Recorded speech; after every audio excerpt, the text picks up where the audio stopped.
Vous savez, dans notre pays, beaucoup de Maliens ne savent pas.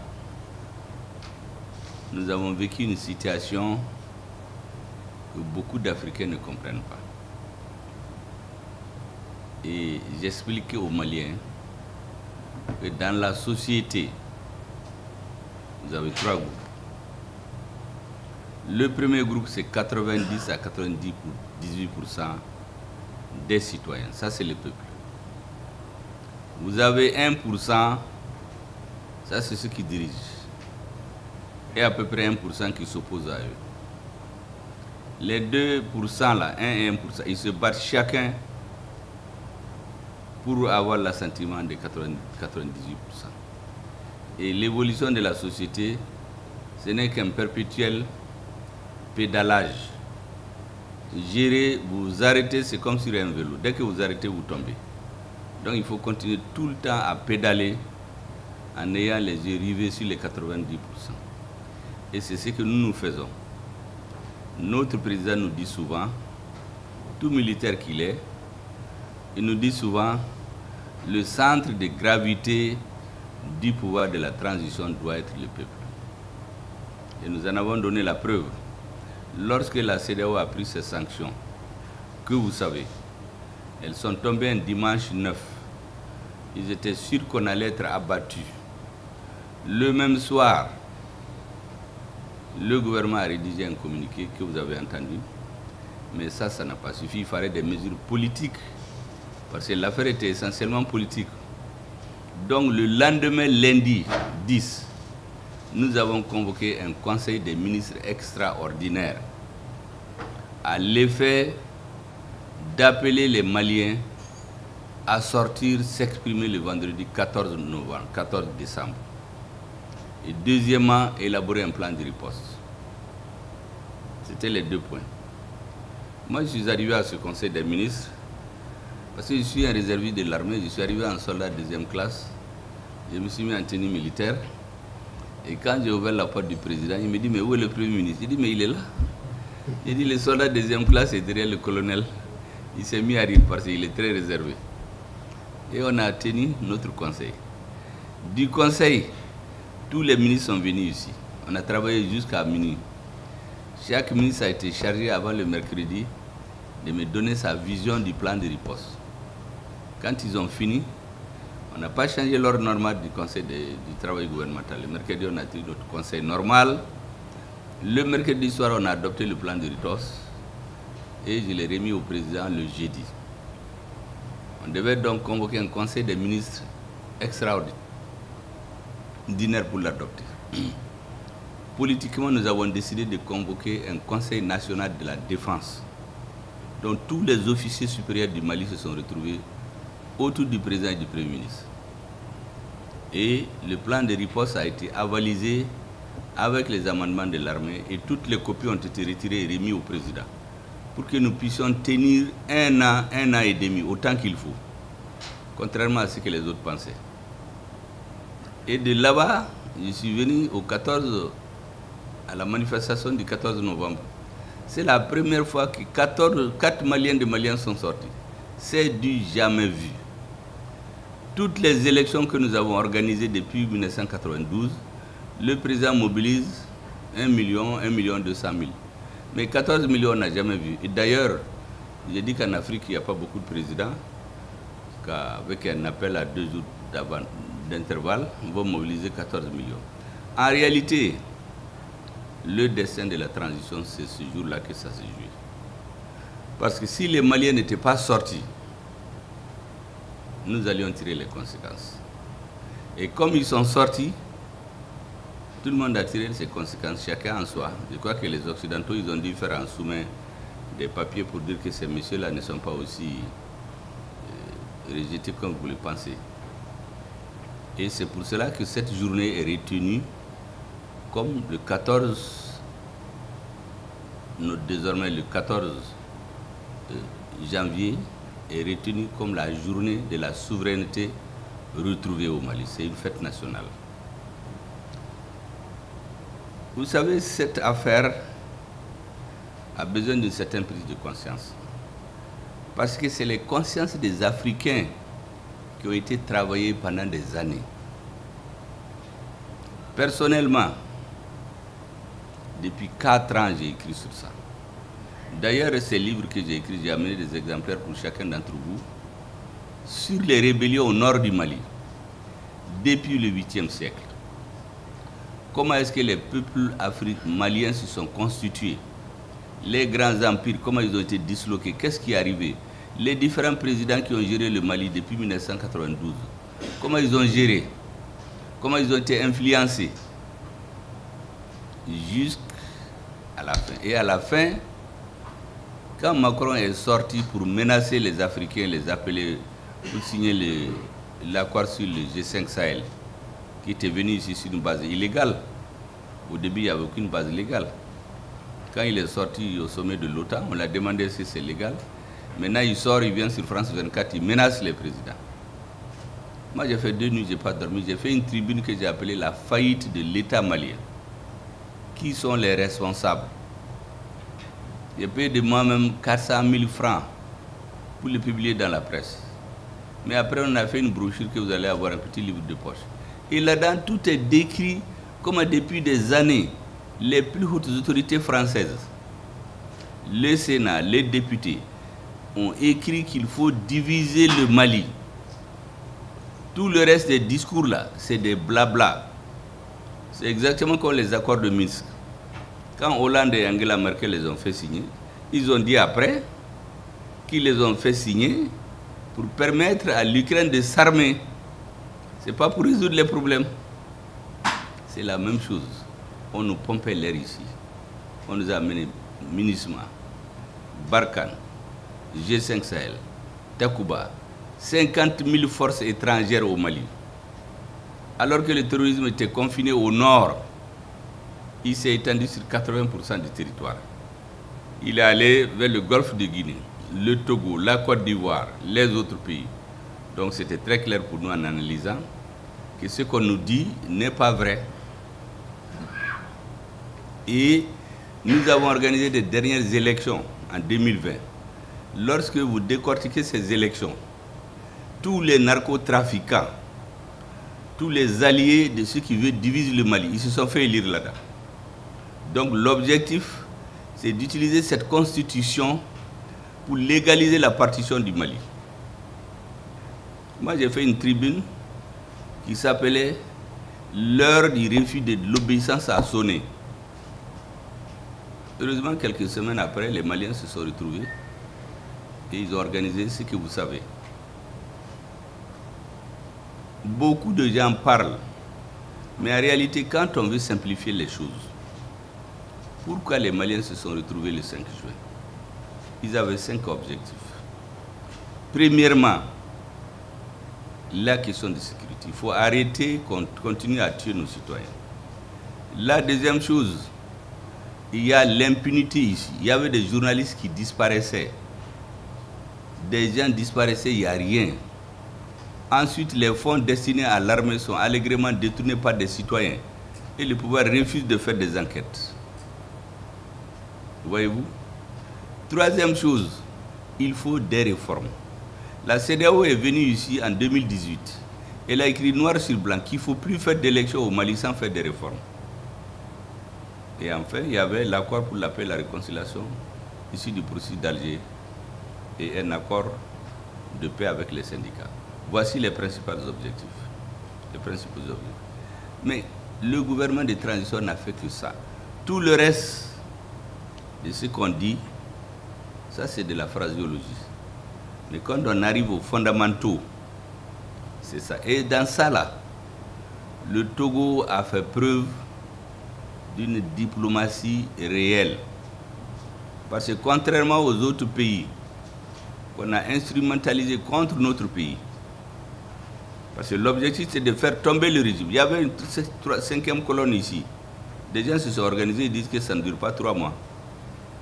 Le Togo a une position indépendante, africaniste. Jamais on ne s'est servi de leurs mains pour étrangler des Africains. Au contraire, ils appellent toujours les belligérants, essayez de vous comprendre, essayez de vous comprendre. Avec le temps, ça finit par s'imposer. Et ce n'est pas par hasard aujourd'hui que le Togo est la pointe de ce combat. C'est mérité. Ce n'est pas que quelqu'un s'est levé pour leur donner. C'est le comportement de leur président. Plus jeune dans la CEDEAO, mais plus sage. Or, en Afrique, en général, chez nous, on dit que c'est les plus anciens qui sont les plus sages. Et voilà, c'est le plus jeune qui devient le plus sage. Et aujourd'hui, tout le monde va demander ses avis. Les Occidentaux, les Maliens, les Nigériens.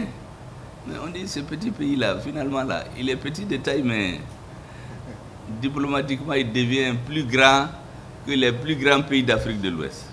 Je voudrais donc, monsieur le ministre, vous féliciter, vous remercier et transmettre au président toutes nos salutations. Moi, je le connais personnellement parce que j'ai des photos avec son père qui sont encore dans mon salon, parce que c'est un grand observateur. Moi, j'ai été envoyé chez lui dans une mission en 2003. Quand on a discuté, il m'a dit un certain nombre de choses qui sont en train de se réaliser aujourd'hui. C'est des gens qui, on a l'impression qu'ils n'ont pas fait de grands diplômés, ils ont une grande vision. Et je crois que c'est cette vision-là qui est en train d'irriguer l'Afrique.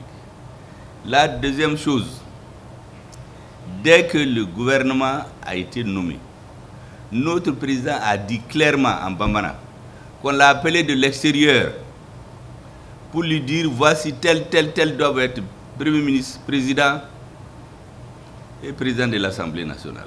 De l'extérieur. Mais lui, il leur a dit, mais ça c'est quoi ça? Cette fois-ci-là, c'est moi-même le président.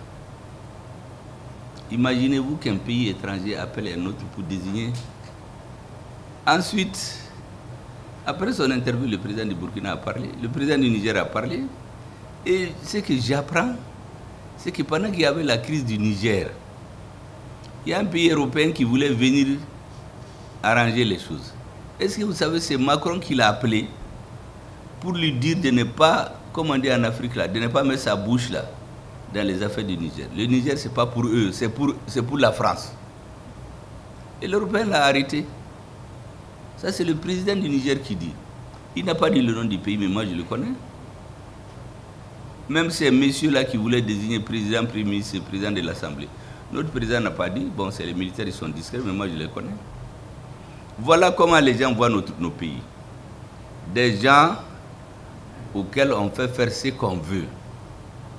Et pour nous montrer que c'est ça, Joseph Borrell, qu'on appelle qui est le haut commissaire pour la politique européenne de l'Union, la politique étrangère de l'Union africaine, européenne de l'Union africaine. Vous savez ce qu'il dit? Quand notre ministre des Affaires étrangères a invité l'ambassadeur de Russie en 2013, il a quitté ici, il est allé en Afrique du Sud. Voilà ce monsieur qui vient, il dit dans les médias, les Africains là, c'est pas la peine, c'est des gens qui sont faciles à manipuler.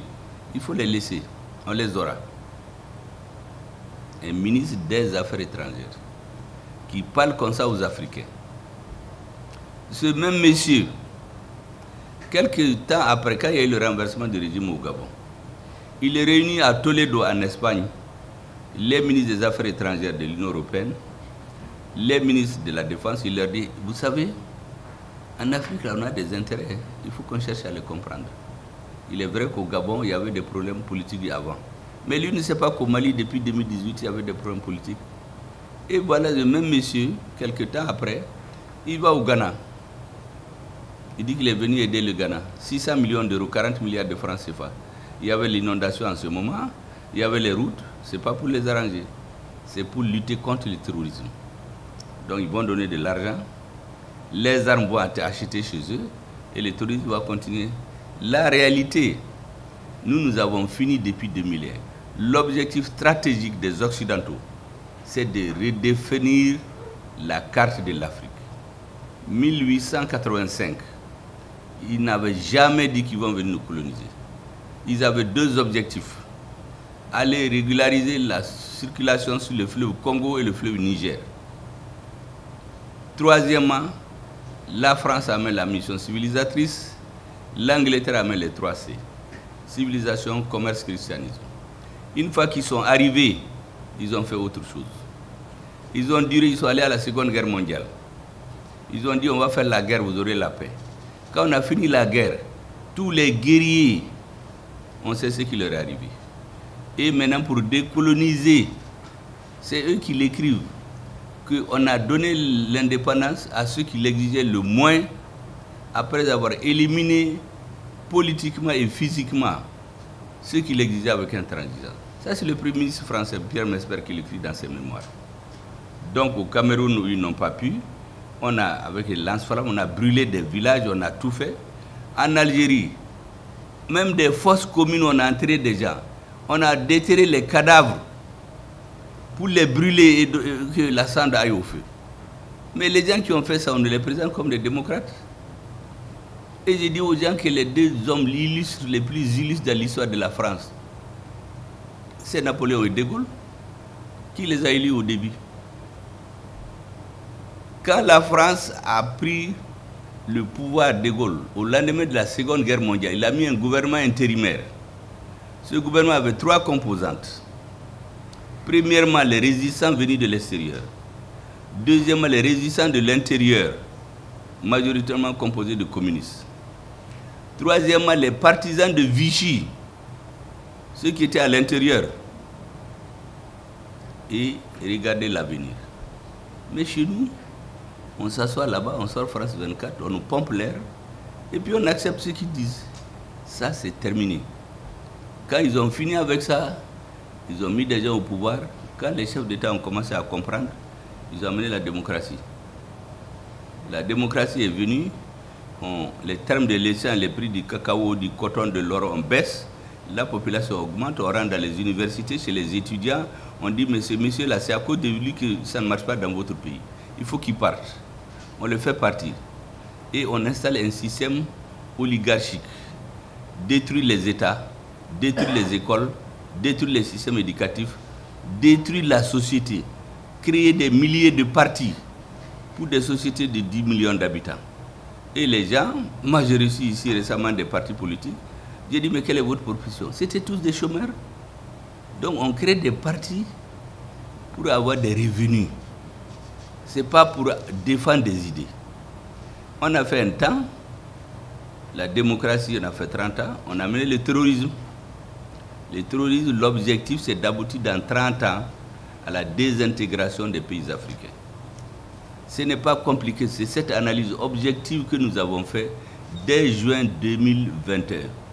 Et c'est pour cela que quand le gouvernement a pris fonction, après avoir joué des pieds et mains, pour qu'on ne désigne pas un nouveau Premier ministre, pour que cet alliage-là ne marche pas. 3 jours après, ils ont dit qu'ils vont quitter. Ils ont quitté sans nous aviser. C'est ce que j'ai appelé abandon en plein vol.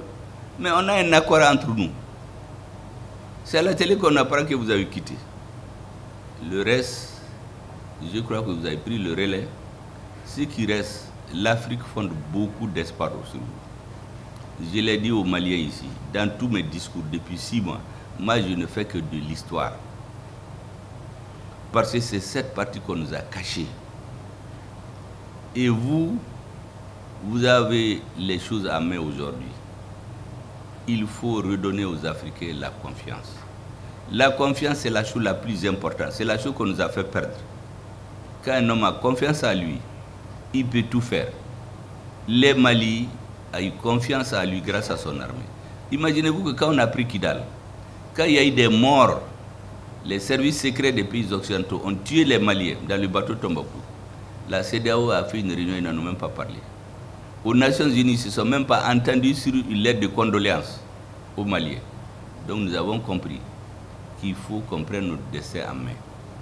Et c'est pour cela que j'ai fini par ça, notre président a installé ce qu'on appelle le comité de dialogue intermalien. Parce que nous avons une conscience claire que la guerre, on peut la gagner quand on est une minorité déterminée. C'est l'actuelle direction, c'est les 1% là. Mais pour gagner la paix, reconstruire le pays, c'est tous les Maliens. Et c'est là où nous sommes aujourd'hui. Et nous sommes convaincus que les uns et les autres vont venir. Mais ce que vous faites, c'est pour l'Afrique. J'ai dit aux Maliens, chaque Malien doit se dire, l'Afrique vous regarde, les Maliens vous regardent, le monde vous regarde, la diaspora vous regarde. j'ai rencontré des groupes d'études de pays occidentaux qui sont en train de faire des simulations. Est-ce que le Mali va tenir? Beaucoup disent, vous savez, c'est les Africains, dans 5-6 ans, ils vont abandonner. Mais s'ils tiennent, il y aura un bouleversement dans le monde. Donc vous avez la clé aujourd'hui de ce bouleversement-là. Parce que nous, on a mis l'étincelle. Vous savez, les hommes politiques, on a des partisans, des gens qui sont pour ou contre nous. Donc, ça ne peut pas prospérer. Mais quand vous prenez les relais avec les ministres des Affaires étrangères, avec des fortes personnalités, ça va s'imposer à la société. Parce que quand toute la société va être irriguée par cette idée-là, les dirigeants là même s'y passent, par l'âge, par autre chose, surtout que certains s'assoient dans les médias là-bas, pour dire que, vous savez, au Niger et au Burkina, au Mali, ça ne va pas parce que depuis longtemps les militaires ne viennent pas chez nous. C'est un militaire chef d'état-major qui va dire ça devant les sénateurs. Et séance tenue, il donne 30 bourses. Des bourses au Sénégal, en Côte d'Ivoire, au Togo et au Rwanda. Ou un autre qui dit il faut les éliminer physiquement. Vous imaginez des gens qui s'assoient pour appeler au meurtre. J'ai demandé au ministre de la Justice de documenter tout ça. Ces messieurs-là, on va les poursuivre un jour ou l'autre. Comment vous pouvez vous asseoir, demander au meurtre des autres? Maintenant, j'ai fini, parce qu'il paraît que le patron, il nous attend. Quand on rentre chez lui, on sort avec ses idées. Et j'aurais beaucoup plaisir à parler avec vous, mais je sais que Diop le fait déjà très bien.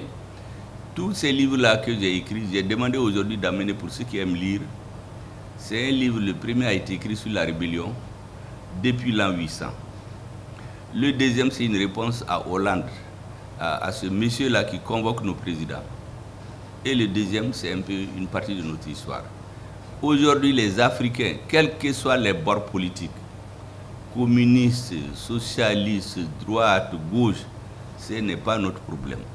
Deng Xiaoping a dit que les chats ils soient gris ou blancs pourvu qu'il attrape la souris. L'essentiel, c'est de faire bien vivre nos populations. Qui avec les Américains, qui avec les Français, qu'on nous laisse en paix. Cessez de dire l'école américaine, l'école française, l'école... Mais on a l'école africaine. Et cette école africaine-là, c'est vous qui l'avez créée.